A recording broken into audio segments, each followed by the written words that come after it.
শীত, গ্রীষ্ম, বর্ষা, যখনই ইচ্ছে করবে তখনই বানিয়ে ফেলুন। ব্যাস, এবার শুরু করলাম কেক বানানোর প্রসেস। প্রথম কাজটা করে নিই।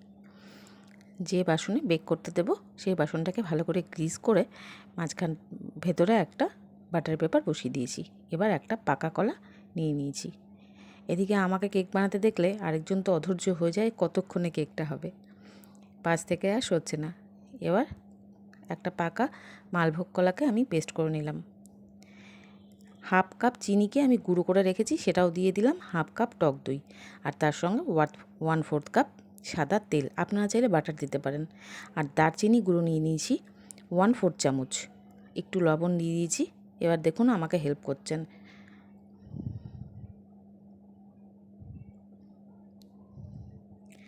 ব্যাস, এটাকে ভালো করে মিক্স করে নেব। এবার একটা চালনিতে নিয়ে নেব 1 কাপ মতো ময়দা আর 3 চামচ কোকো পাউডার। এবার এটাকে দুবারে চেলে নেব।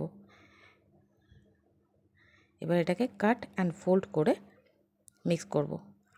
অর্ধেক মিক্স করা হয়ে গেছে, এবার বাকি অর্ধেকটুকু এর মধ্যে চেলে নিয়ে মিক্স করে দেব।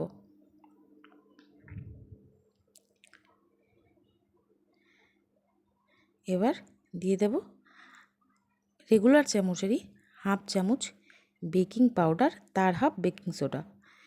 এবার এটাকে মেলানোর জন্য 2 চামচ আমি নর্মাল টেম্পারেচারে রাখা দুধ দিয়ে দিলাম।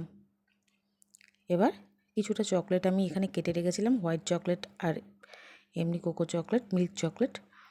এবার দুটোকে একটু মিক্স করে নেব। তারপরে দিয়ে দেব যেটাতে বেক করব সেই বাটিটাতে। এবার ওপরে একটুখানি চকলেট দিয়ে সাজিয়ে দেব। একটু ট্যাপ করে নিলাম।